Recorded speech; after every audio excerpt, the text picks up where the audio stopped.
د کهانۍ شروعات کیږي. موږ ته په موټر کې یو دوه نفر ښکاري چې غواړي په عاجل حالات کې له ښار نه وتښتي. موږ په موټر کې د راډیو څخه وموندله چې په نړۍ کې یو وبا ده چې له امله یې ډېری خلک په عجب ډول په زومبي بدلیږي. دا زومبي د پخوا په پرتله ډېر خطرناک دي، نه مړه کیږي او دا زومبي کېدو وروسته انسان د نبات او انسان ترکیب کیږي. د دوی په شان ډېری خلک هم هڅه کوله چې له دې وبا وتښتي. ناڅاپه په لاره کې دوی ته رڼا رامخکې شي، د دې سره د دوی بیلانس آوټ شي او اکسیډنټ وکړي. موږ وینو چې کله د ایتان سترګې خلاصې شوې، د هغه په موټر کې د هغه ښځه نه وه. د دې لیدو سره هغه ډېر په یره کې شو. هغه له موټر نه راښکته شو او ایخوا دیخوا یې لیدل. دا یې ویني چې ټوله نړۍ په بشپړه توګه ویجاړه شوې ده.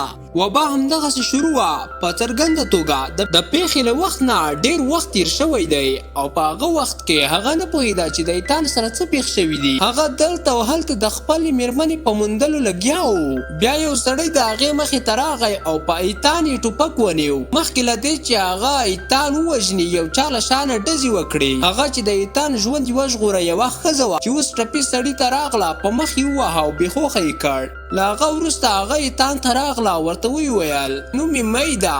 هغې له ایتان څخه پوښتنه وکړه ته دلته څه کوې؟ ایتان ځواب ورکړ زه د خپلې مېرمنې په لټه کې یم، زما سره په موټر کې وه، خو اوس زه نه پوهېږم چې هغه اوس چېرته ده. مېرمن ایتان ته وایي چې د هغې سره مرسته وکړي. هغې غوښتل چې هغه بېوهه سړی له ځان سره بوځي. اوس مخکې له دې چې دوی دا ټپي سړی په لرۍ کې واچوي، ایتان په خپله بېهوښه شي. هغې ښځې ایتان هم په خپل ټرک کې راوړی و او خپل کور ته یې راوړ.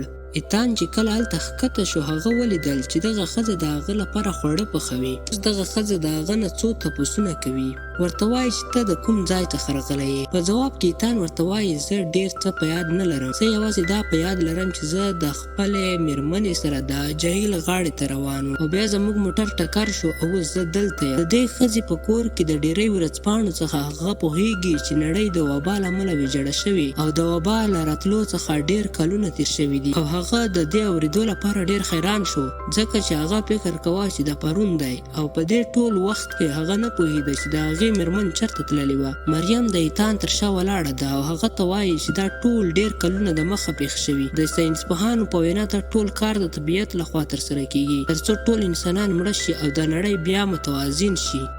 ګرانو کتونکو، دا و د دې کهانۍ لومړی پارټ. د دې کهانۍ دوهم پارټ به په راتلونکي اپیسوډ کې تاسو ته اپلوډېږي. که تاسو ته دغه ویډیو ښه لګېدلې وي نو دې ویډیو ته یو لایک ورکړئ او په کمنټ کې ګوډ ولیکئ او دغه چینل در سره سبسکرایب کړئ تر څو زموږ دغسې نورې کهانۍ تر تاسې در ورسیږي. تر بل ویډیو راتلو پورې راکړئ ماته اجازه. د خدای په امان.